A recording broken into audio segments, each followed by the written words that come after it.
Yeah, I Preparing hear to you. live stream the meeting.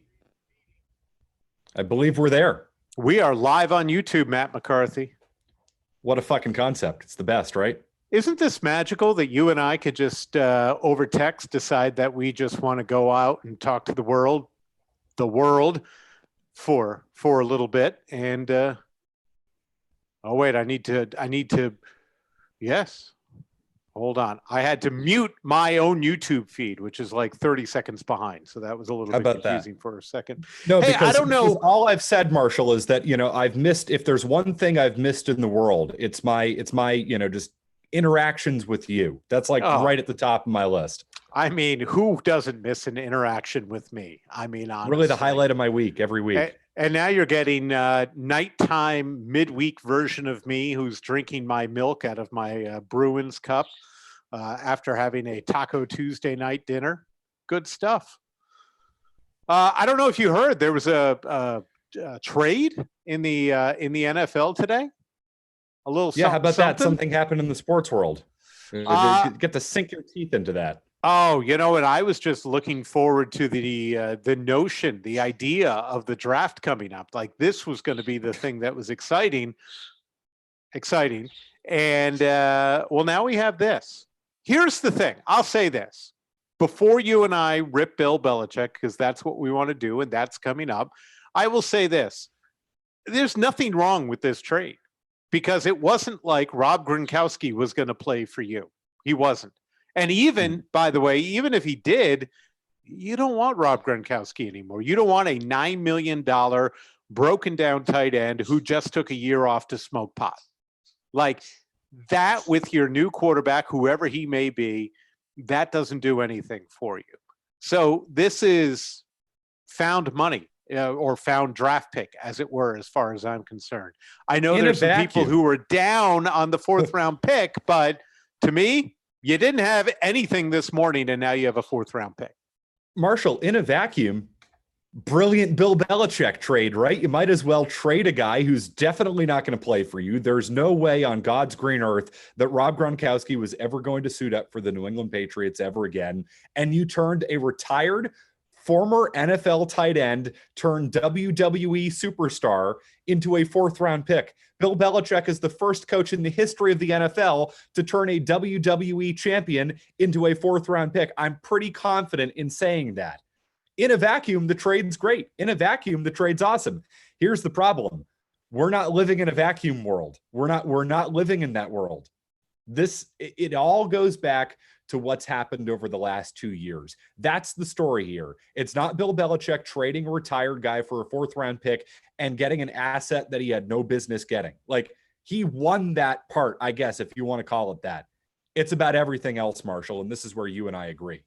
Yeah, I mean, ultimately, if you take all of this together, go back to before last season when Gronk retired, add into it, Tom Brady goes into that season knowing it's his last season. That's what he said to us since then.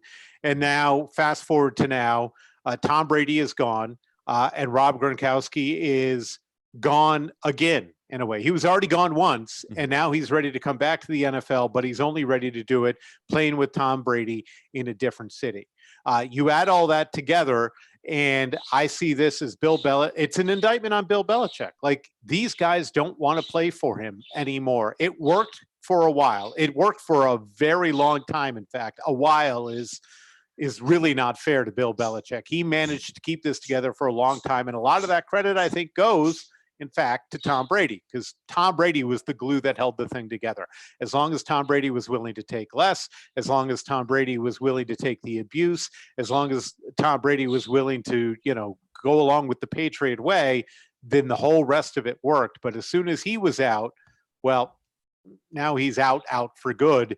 And this just shows, I mean, we also have an unhappy Julian Edelman in all of this, don't we? I'm told he's on the Instagram recently being unhappy.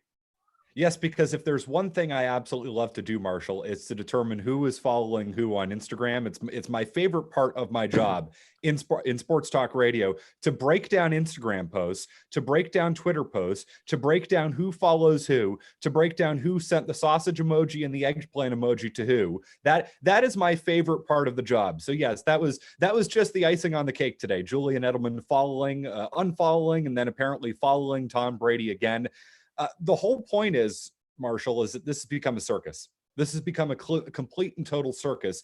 And this is how you should feel as a Patriots fan today, is that over the course of the last 2 years, Bill Belichick has run Rob Gronkowski out of football, out of the league, out of town, whatever you want to call it, ran him out last year. And over the last 2 years, did everything he could to run Tom Brady out of town, to the point where Tom Brady eventually left to go play for the Tampa Bay fucking Buccaneers, literally the worst team in the history of the National Football League. Why? Because Bill Belichick wasn't willing to make a commitment to Tom Brady, wasn't willing to treat Brady with respect, whatever you want to call it. It comes down to this. Bill Belichick, over the last 2 years, has run two of the greatest players in the history of the National Football League, including the greatest player in the history of the National Football League, out of town. That's very exciting. We have callers. Are you ready to give this a go? We've got sure this will go great. They're lining up. Let's see how this works. We're going to start with Dave Peters. Dave Peters is going to join us. Let's see how this goes. It's a wild experiment. Hey, look, there's Dave Peters. Dave Peters is connecting to audio right now. He's just a happy guy. Dave, are you there? What's up, Dave? Hello. Dave, you're on. Let's go, man. How's it going? All right. Welcome to our Zoom Weekenders, whatever this is. What do you got? All right. Dave, go ahead and speak. Two seconds. Well, here's what we can tell you. So far, it's not working out, Matt McCarthy. But we've got other people to try. So we're gonna try Austin's iPhone. This is why we're doing this at 9 o'clock, basically on a Tuesday night. We're giving this a go. You know, I kind of feel like we're flying wild here, Marshall. Like normally on the radio side, we have a producer who will answer the phone call. They'll screen that phone call. They'll make sure that the person, isn't a complete and total, somebody that you don't want on the air. Here, I mean, it's free form. I mean, we're just letting people on. I mean, I've got no FCC, so they can say anything they want. That's right. Bob is theoretically here. He's just a big purple bee right now. I don't know what happened. I mean, it's a nice looking bee, I think. I agree. Bob, are you there? All right. You know what? I thought this would work beautifully, Matt McCarthy. I'm glad I didn't do this during one of our big, glorious. Well, there went Bob. Who knows? Maybe that doesn't work. Here's my question, Marshall. Yeah. Is it on us or is it on them? Is it just people who have no idea how to use Zoom, or is it just that we have no idea how to use this? We put them on, but we're not giving them audio somehow. You see, I know how to do it on the radio. I press that little button and it puts them on the air. It's easy enough. But uncharted waters. Well, to be fair, Dave was there. Dave was speaking, but for some reason, Dave didn't either respond to us or talk to us. All right. So listen. Maybe that doesn't work. The link's still out there. People can give it a try. Who knows? I don't know. I go back to this question, though. I mean, what are the Patriots going to do this year? Because aside from, this that's going on right now, we have, I tweeted about it earlier, the salary cap situation, salary cap room of 32 teams. The Patriots are number 32 on that list. 32 out of 32 with whatever it is, $1.2 million in cap space. They have a first round pick. I don't know that they can sign a first round pick with $1.2 million in cap space. I did get plenty of tweets today. Hey, McCarthy, don't you understand that Bill Belichick would never want to commit cap space to a 43-year-old quarterback and a old broken down Rob Gronkowski who's been out of the league for a year? To which I would say, they have $14 million in dead money allocated to Tom Brady. And I was going to say they've got plenty of cap space going to that quarterback already. They've been marvelous in their ability to manage the cap entering the 2020 season. So, I mean, bravo. Well done, Bill Belichick. Like, I have a problem with people who are saying, this is the master plan, like in Bill We Trust. And here's the thing, Marshall, like they've middled this.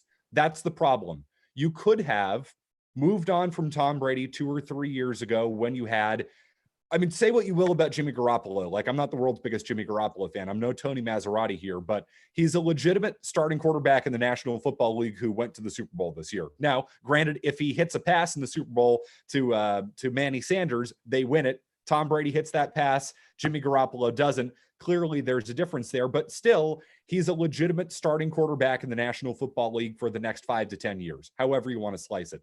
Right now, I don't know if they have that. So you held on to Tom Brady. You moved on from a guy that at least was an NFL starting quarterback to then get rid of Tom Brady 2 years later. Like, hold on, what? Huh? What's the point here? You were going to trade Rob Gronkowski a few years ago. Brady intervened, Gronk intervened because you wanted to, move up in the draft at that point. So you kept Gronk, you won a Super Bowl, that's great. But 2 years later, we're just sitting here and it's like you feel like they middled it, because I feel like Tom Brady still has something to give. And people act like I'm crazy by saying that. It was like, 43-year-old quarterback. I'm like, yeah, I know he's not the player he once was, but I still feel like he's a pretty damn good quarterback in the National Football League. Don't you want to stick with that guy if you made that commitment 2 years ago to like ride it out? Don't keep him around for 2 years, get rid of him, trade Gronk for a 4th-round pick, and then, what? It didn't come together. That's the problem. Here's the one possible defense of Bill Belichick I'll give, because you talk about getting rid of Tom Brady. You talk about, not getting rid of, or wanting to get rid of Tom Brady, wanting to get rid of Gronk and not being allowed to. And in both those cases, wasn't it actually Robert Kraft that intervened? Yes. Wasn't it ultimately that if Bill Belichick had his way, Gronkowski would have been a Detroit Lion, Jimmy Garoppolo would be the starting quarterback, and Tom Brady would be wherever Tom Brady would have been, and he would have tried moving on. But he was not allowed to do that because the owner intervened. So there is a level to which there is a possibility that you could look at this, and right now, today, Bill Belichick's going, Bob, this is what I told you was going to happen, right? Mm-hmm. If you would let me do this, we would have reset the clock 2 years ago.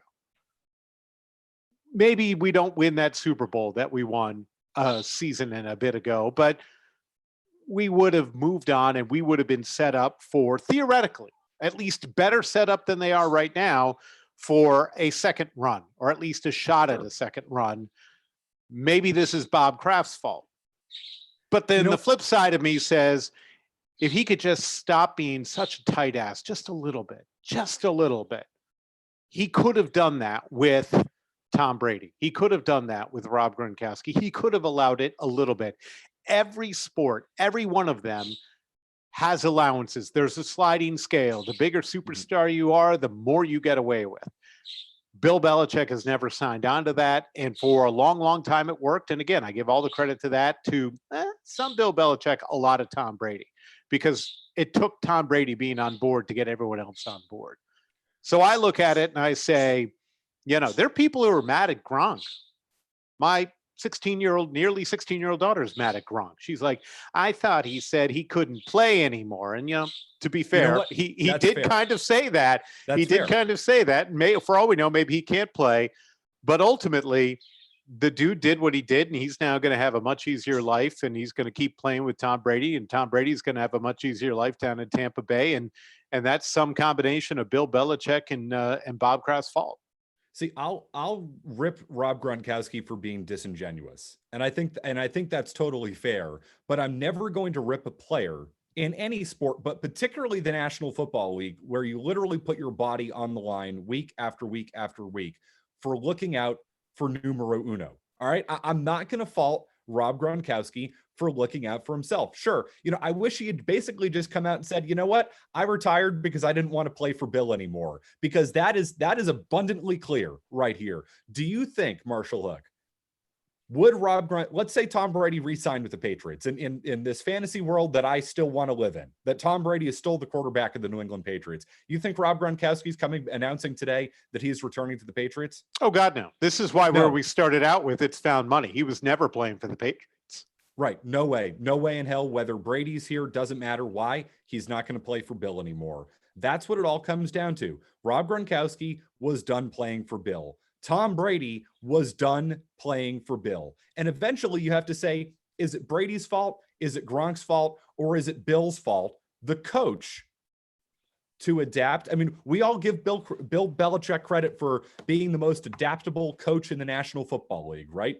Well, you need to be able to adapt to two of the greatest players in the history of the National Football League. You don't run them out of town, or in Rob Gronkowski's case, literally run him out of football for a year. Because Bill Belichick ran Rob Gronkowski to the WWE and to the Fox sideline. That's what he did.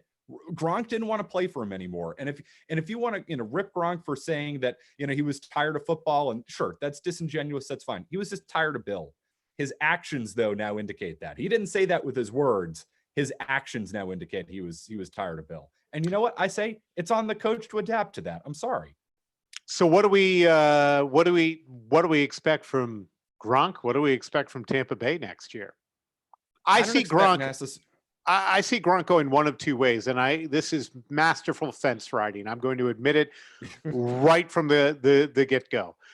I look at it historically and say the track record of players really in any sport, but particularly the NFL, who take a year off, it's not good, right? Unless it's a year from injury. Like when Tom Brady missed a year because of an ACL, that's one thing. But when they actually retire and leave the sport and then try to come back, I feel like that never goes particularly well.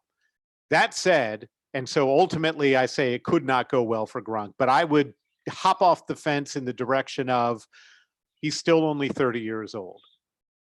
If there was ever a guy who probably needed a year off, it was Rob Gronkowski, to heal from injuries, to relax, to get healthy, and both physically and mentally, and to get away from Bill Belichick, and to play in a wide open offensive system like they're going to have in Tampa Bay, to play for a theoretically rejuvenated, albeit 43-year-old Tom Brady.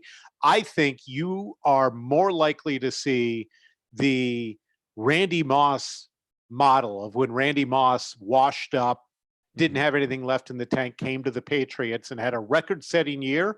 I think you're going to see something closer to that than the Marshawn Lynch goes to Oakland and is just an old, tired, not worth it anymore guy. So I would say we're going to see a pretty good Gronk. I would, though, caution Patriots fans to remind themselves you were never going to see that in New England. So it doesn't matter what he does. It's not like you were ever going to get it. Yeah, here's what I'll say about Gronk.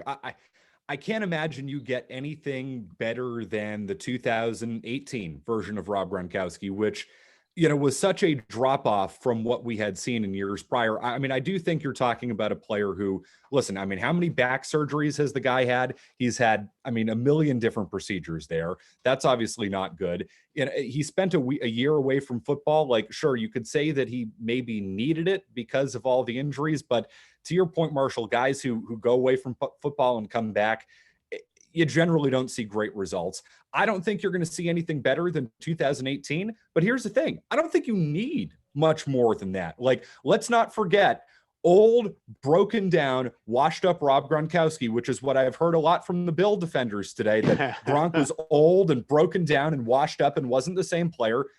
Old, broken down Rob Gronkowski still made three of the biggest plays in the Patriots Super Bowl run in 2018. He has the biggest play, period. End of story.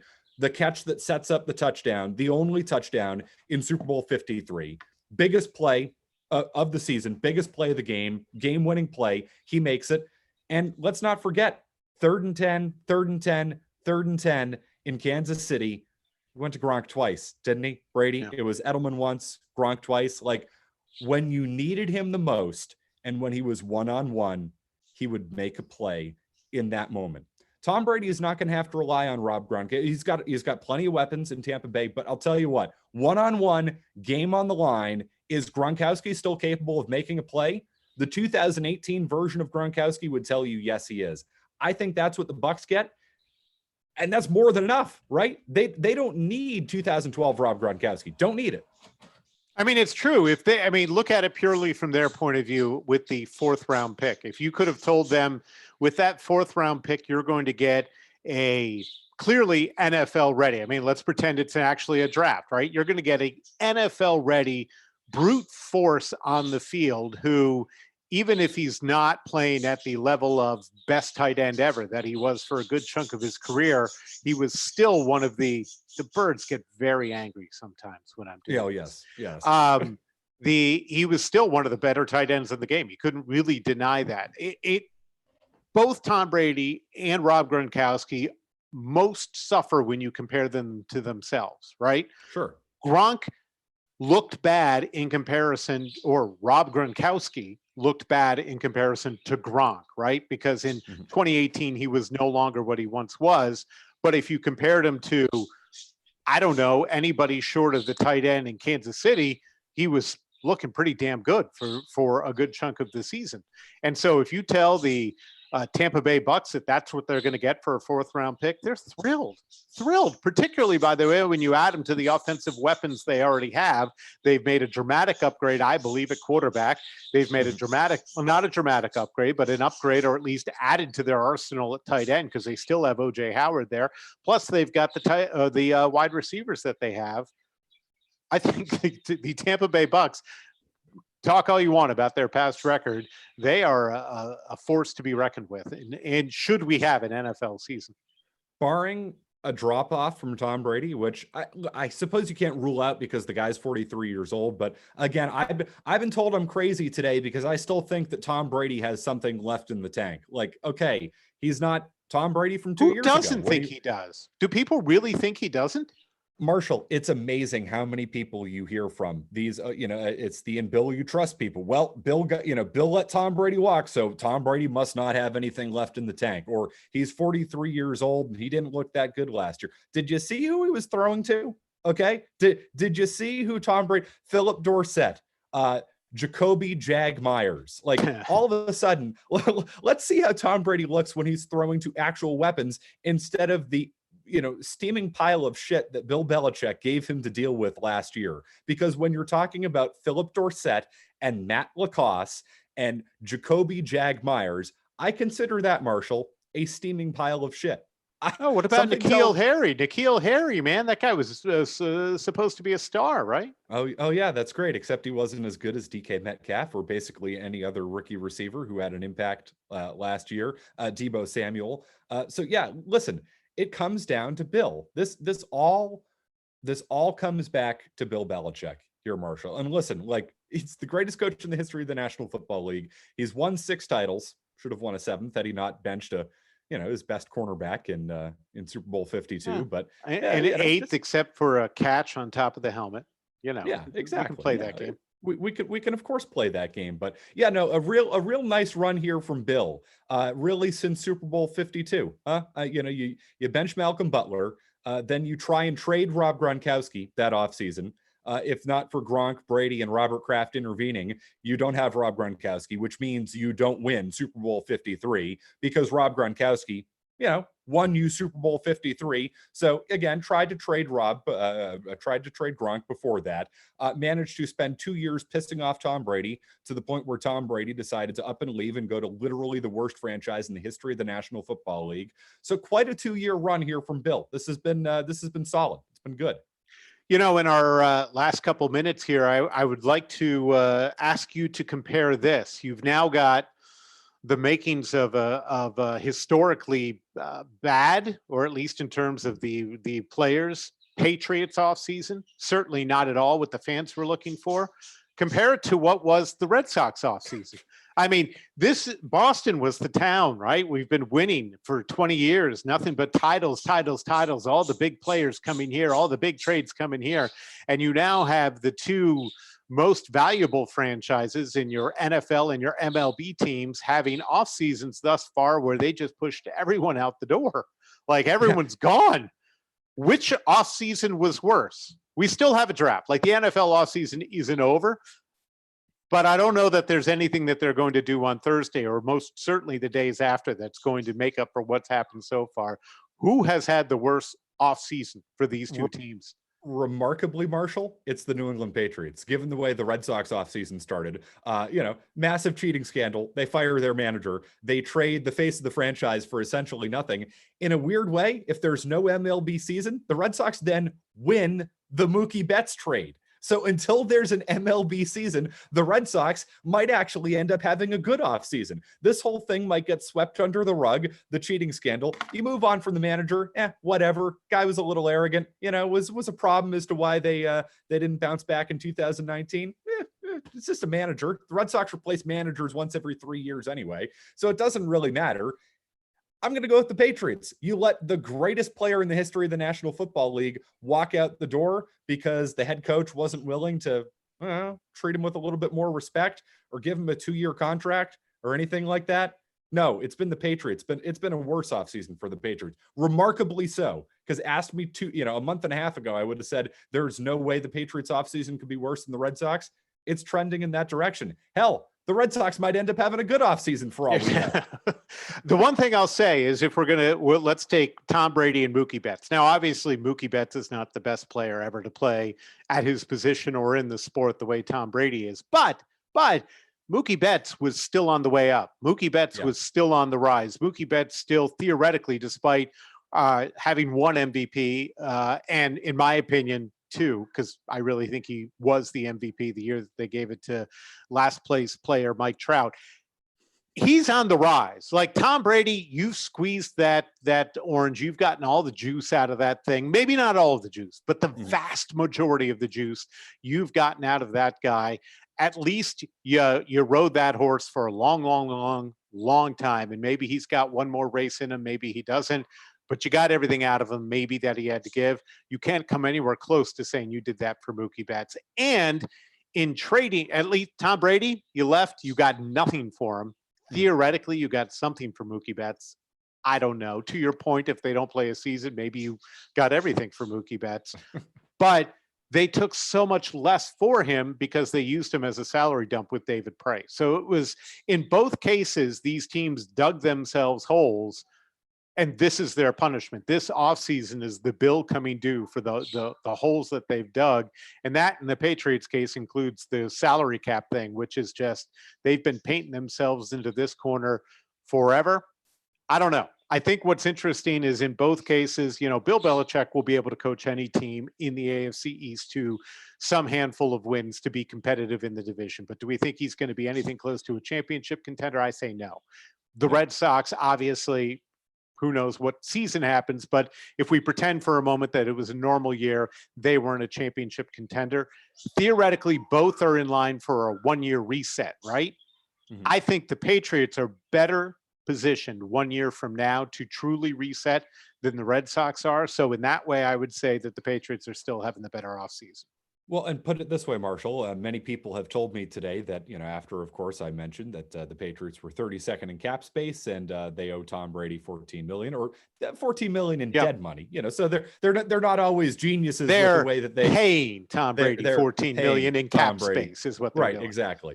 They're not always geniuses with the way they manage their money. I was told by many people they will have $100 million in salary cap space entering 2021, which a year ago you would have said about the New York Jets and said salary cap. Who wants to talk about it? $100 million? What does it matter? They'll still be the New York Jets. Now Patriots fans can say, hey, $100 million, we'll be right back in it. We'll go out, we'll get a quarterback and we'll be great. It's $100 million bucks. Nobody will spend it better than Bill Belichick, despite the fact that for 20 years we've poo-pooed free agency, salary cap space, and all those teams that just accumulate all that cap space. No, we've only trashed on those teams and made fun of them for doing it the wrong way for 20 years until it all of a sudden becomes very convenient to point out that the Patriots do have that next year.